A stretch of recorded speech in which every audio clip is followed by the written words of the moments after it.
Today we are going to discuss about transportation problem video series. Today's topic is optimality test by Moody method. So welcome to my YouTube channel Mechanical Engineering Management. Like, share and subscribe. In this video we will discuss about Vogel approximation method for initial basic feasible solution and Moody method for optimality test. So let's start from the description of the given problem. Find the optimum solution of the following transportation problem using Moody method. Use WAM to find IBFS, means Vogel approximation method to find initial basic feasible solution. Is optimum solution unique? Justify. So I have intentionally used the different color because of these are the important points from the description. The table is given to you. Focus it carefully, so definitely you will enjoy in the whole video. And I am damn sure at the end of this video there will be no any doubt. So first of all, look at the steps of the transportation problem, and we are going to follow these all steps in this problem. So first, prepare tabular form. So already it is in the tabular form. Convert maximization to minimization. That means if the problem is given to you in the maximization form, then you need to convert it from maximization to minimization. So here there is no any word for the maximization. So by default you can assume the given problem as a minimization. Then convert unbalanced to balanced problem. So first you have to find the total demand, and that is 30 plus 20 plus 25 plus 25, and so that your total demand is 100. Now check the total supply. So total supply is 20 plus 15 plus 25 plus 40. Total supply is 100. So here if you look at this total demand and total supply, then both are same in this problem, and so that we can say the given problem is the balance problem. If the total demand is not equal to total supply, then definitely you have to convert from unbalanced to balanced problem by adding dummy row or dummy column. Now next, fourth step, find IBFS by NWC, LC or VAM. So here in your description it is given to you, use WAM to find IBFS. So here we are going to apply Vogel approximation method to find initial basic feasible solution. So first of all, you need to remember the steps for the Vogel approximation method. So first determine the penalty cost, that is sometimes known as the difference for all rows and columns. How can you find the penalty cost? So find the difference from lowest cell and next lowest cell for each row and column. Then third, identify row or column with greatest penalty. Then allocate maximum possible allocation to corresponding minimum cost cell. Next, modified corresponding supply and demand. Next, cancel row or column which have no capacity or no demand. Next, repeat steps from 1 to 6. Now, we are going to follow the steps for this problem. So here, this is the given table, and we are going to apply the Vogel approximation method to find IBFS. Already we have discussed the steps for the Vogel approximation method. So first, determine the difference, or you can say penalty cost, for all rows and columns. So I am going to write the difference, or you can say penalty, for each row, and here difference for each column. So how can you find the difference? Look at this step number 2, difference from lowest cell and next lowest cell. So if you look at the row number 1, then this one is the lowest cell and this one is the next lowest cell, and the difference of 1 and 2, that is 1. So I can say here the penalty cost for the row number 1 is 1. Similarly for the row 2, lowest cell 2 and next lowest cell 3. and so that the difference of 2 and 3 is 1. Similarly, you can find the penalty for row 3 and row 4. Now, difference for the column 1. So here the lowest is 2 and next lowest is 3, and so that the difference of 2 and 3 is 1. Similarly over here, lowest is 2 and next lowest is 3, and so that the difference of 3 and 2 is 1. And similarly you can find the difference for the remaining columns.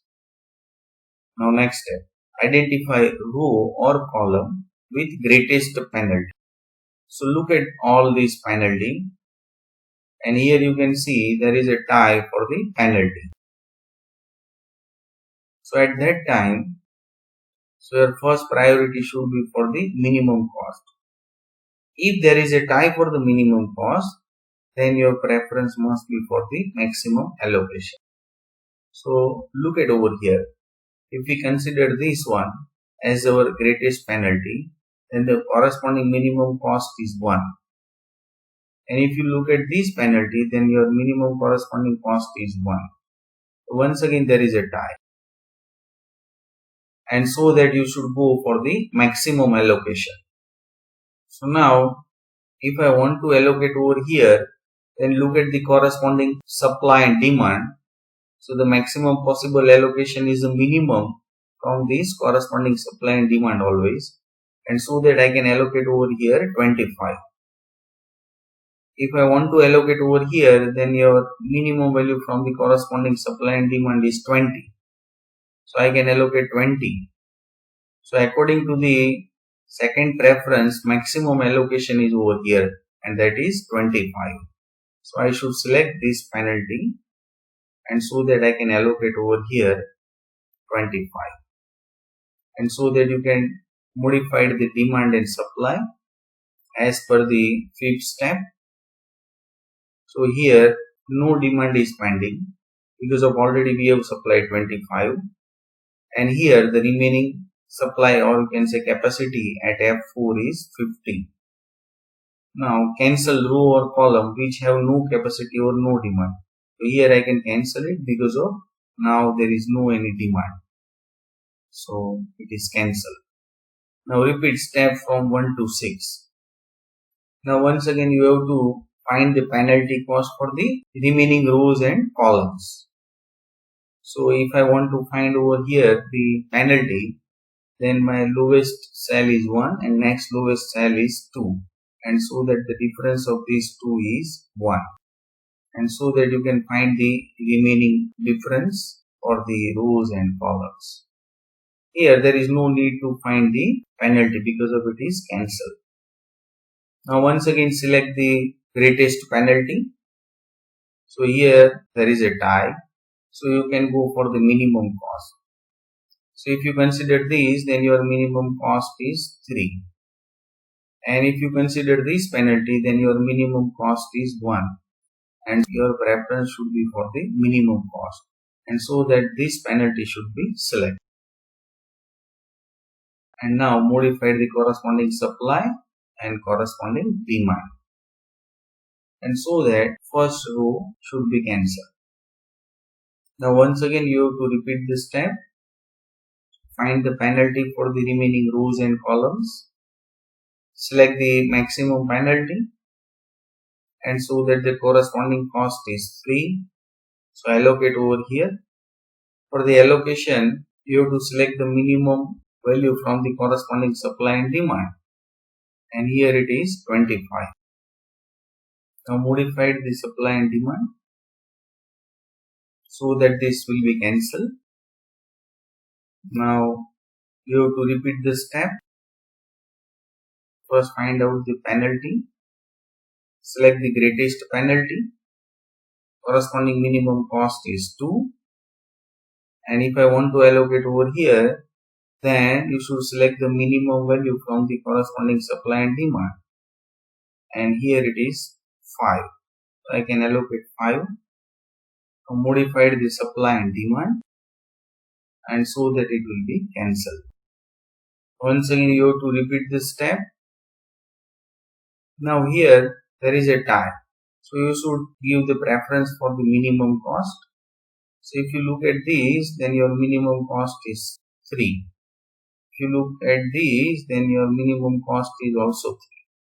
If you look at 1, then your minimum cost is also 3.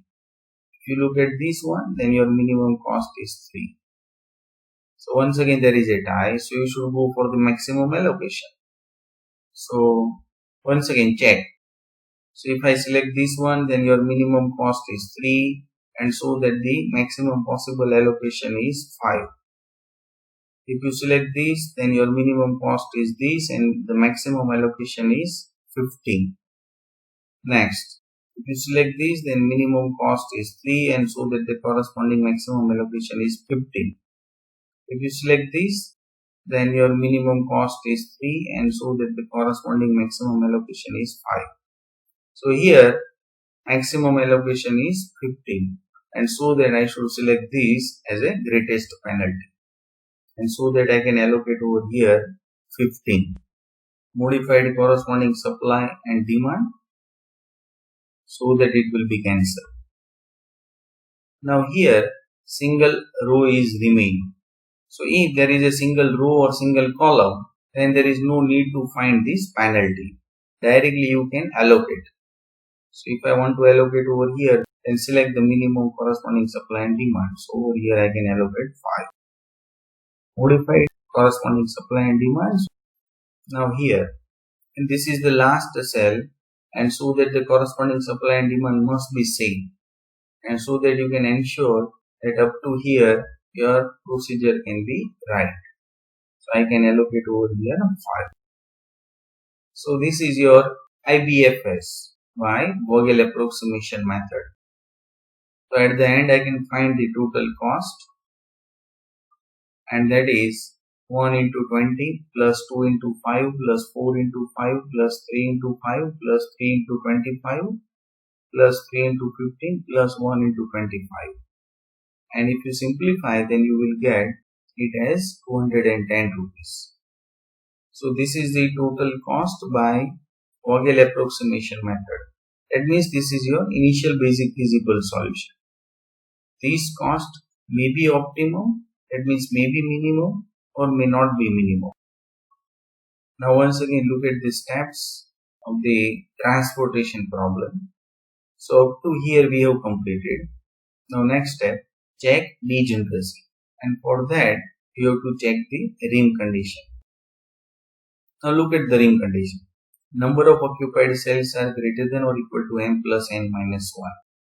Here number of occupied cells are 1, 2, 3, 4, 5, 6 and 7. So focus over here this rim condition. So I can say number of occupied cells are 7. M is the number of rows. So here M is equal to 4. N is the number of columns. So here N is equal to also 4. So here this rim condition is actually satisfied in this case. And so that I can say the solution is not degenerated. And so that I can go for the optimality test. So here rim condition is satisfied, and so that we can say the solution is not degenerated, and hence I can go for the optimality test. So now I am going to apply the 6-step optimality test. Although there are two different optimality tests for the transportation problem, stepping stone method and Moody method, I am going to apply the Moody method. So we will see Moody method in the next video. So thanks my dear friends. Press the like button to appreciate this video.